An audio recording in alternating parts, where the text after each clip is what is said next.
Hey there, Falcon fans. This is Stickster, and I've got another video for you on getting that sweet analog sound out of UVI Falcon. Now, there are a lot of ways to do this, and I've got some videos that have shown some methods of randomizing the tuning of your oscillator so that it'll sound a little wonky, like an old synth. But this is kind of a more, I would say, genuine way of doing it. Now, there are a lot of ways that you can add some other analog warmth to Falcon. One way is to use different waveforms as opposed to the standard analog or analog stack. You can use these alternate waveforms in the Wavetable oscillator because that allows you to use single cycle waveforms as well as wavetables. With the random modulation, that works, but what old synths are generally doing is they've got voice chips in them, and they tend to drift out of tune over time. If you've had a Roland Juno 106, for example, one of the cheaper synths, the way those were made, the voice chips would generally get fritzy, and after a number of years, they start to drift way out of tune. They get even worse later on, crackly and noisy, and sometimes just stop working. And we're not going to go that far here, but the way that they work is that detuning that happens doesn't change randomly every time you hit a key. When that voice is activated, it will be a certain amount out of tune. Now, that amount may change over the years, but during a session that you're playing, it just stays that much out of tune generally for as long as you're playing it. Now, as I go through this, I'm going to warn you, you're going to want headphones for this. If you're listening on a phone or something like that or over laptop speakers, you're probably not going to get the full effect. So plug in some headphones and this will make more sense to you. So we're actually going to make a patch here live. So I'm going to open my tree view so things are a little bit easier to see. And we're going to open the mapping and we're going to add a key group here. And we're going to use the synth template because this has a couple things set up for us, makes things a little quicker. This comes with Falcon, by the way, so I'm not doing anything special here. We'll close this mapping because we're not going to need it again. And notice how we've got this analog waveform here. I'm going to change this out. So I right click and choose Wavetable, and we're going to find an alternate wave to use. Now I've got some single cycle waveforms and some wavetables that are loaded here already. I'm going to go find this Juno 60 and whoops, let's try that again. There we go, rolling Juno 60. And then we're going to choose this number 12. I like this. Okay, cool. Now we're also going to add a noise oscillator as well to the key group. And I'm going to separate these for a moment, and I'm going to turn the gain down a little bit so that I'm only turning down the noise. Cool, I like that. Might add a little more back in.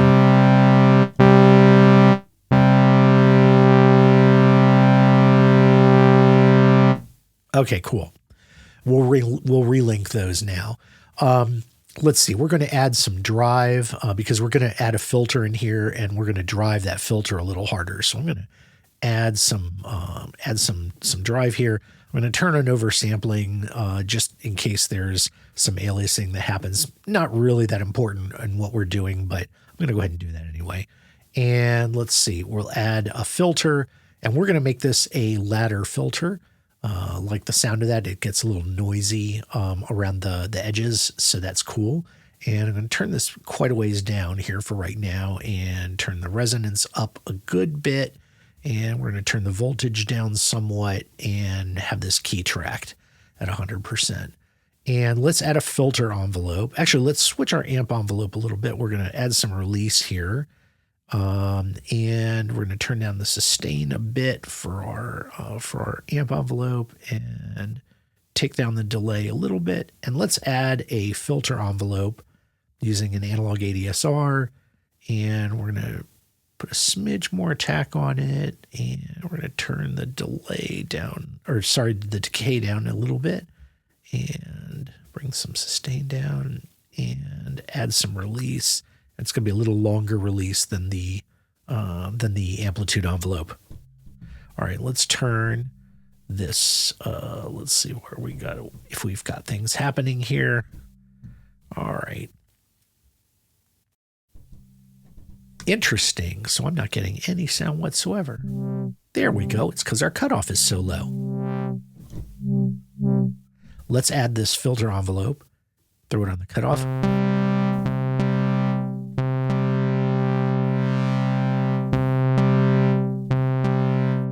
And let's turn the sustain on the filter envelope down. In fact, I'm going to relabel this.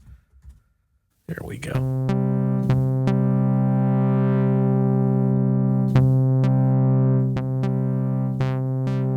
Give this some more decay.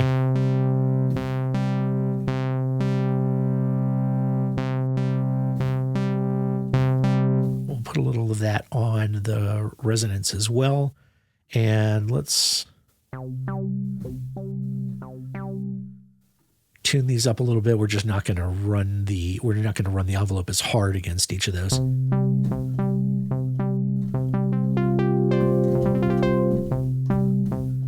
Okay, I kind of like that. We're doing something simple here, so I'm not going to spend as long on it as I normally would. And we're going to add also a modulation source at the layer level, which is an LFO, and we're just going to call this filter. And let's turn the frequency down a bit. We're going to turn the depth down to maybe 60%. And we're going to put this on the cutoff, and we're going to turn off the retriggering, so it's just going to be free running. And again, we're going to turn this down a bit.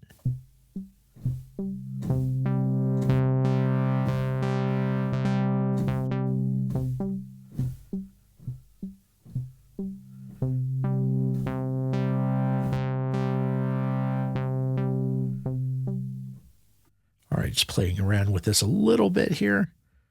And let's go to our cutoff. And let's...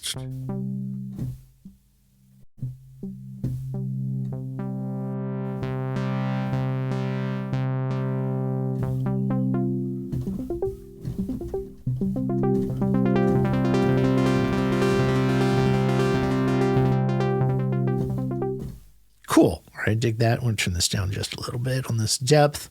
So let's put an arpeggio in here so that we can keep this running for a bit, and that way we'll be able to hear what's going to happen next.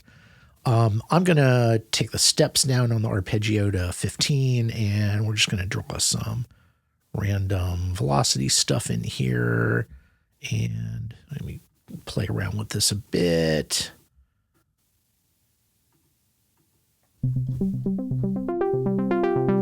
There we go. All right, so let me get something started, and we're just going to hear this for a while. So, so hold on to your hats. And let's make this random cycle a little more fun to listen to.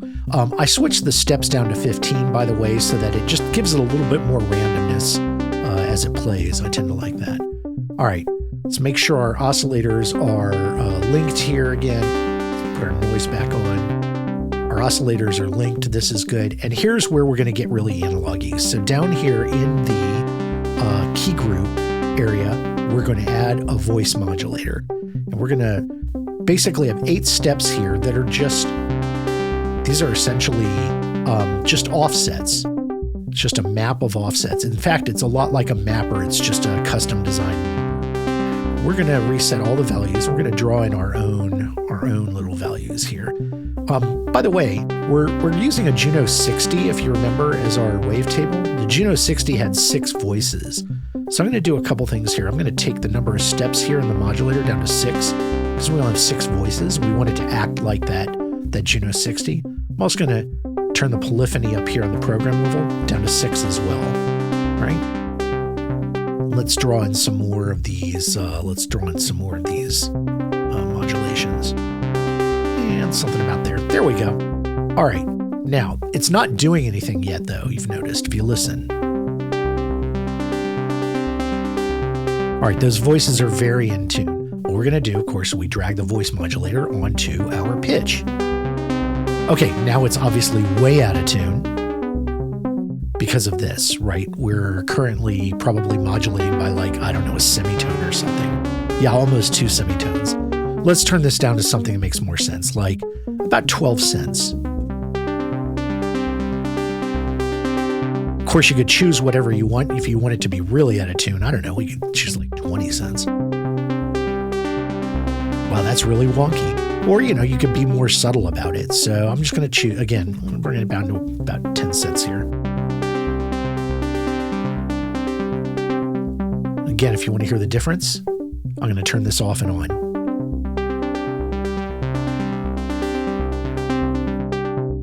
Very in tune, but it also doesn't really have much, it doesn't have much character.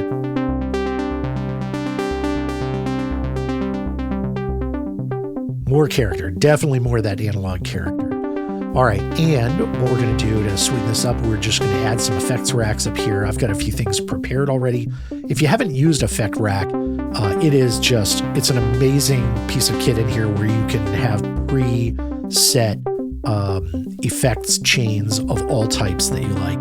I've got a couple that I've set up here already, so I'm just going to grab my delay and reverb. Isn't that nice? That's really nice. And we're going to throw in a little bit of sweetening distortion with this other effect rack. There we go.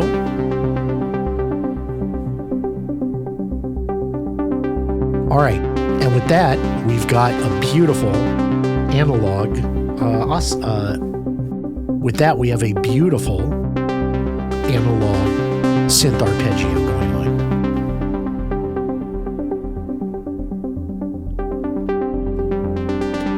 I don't know if any of you watched that HBO show Industry, but I guess this arpeggiation kind of reminds me of that show. The soundtrack is really great.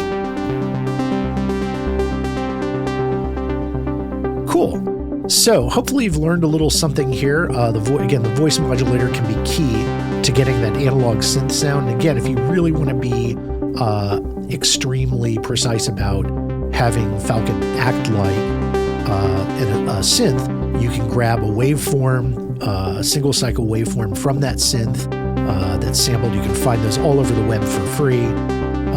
You can set the number of voices in the modulation to the same as the original. Set your polyphony the same so the voices are stolen properly, just like they would be on the original synth. And you're going to have a sound that really is almost indistinguishable from the originals.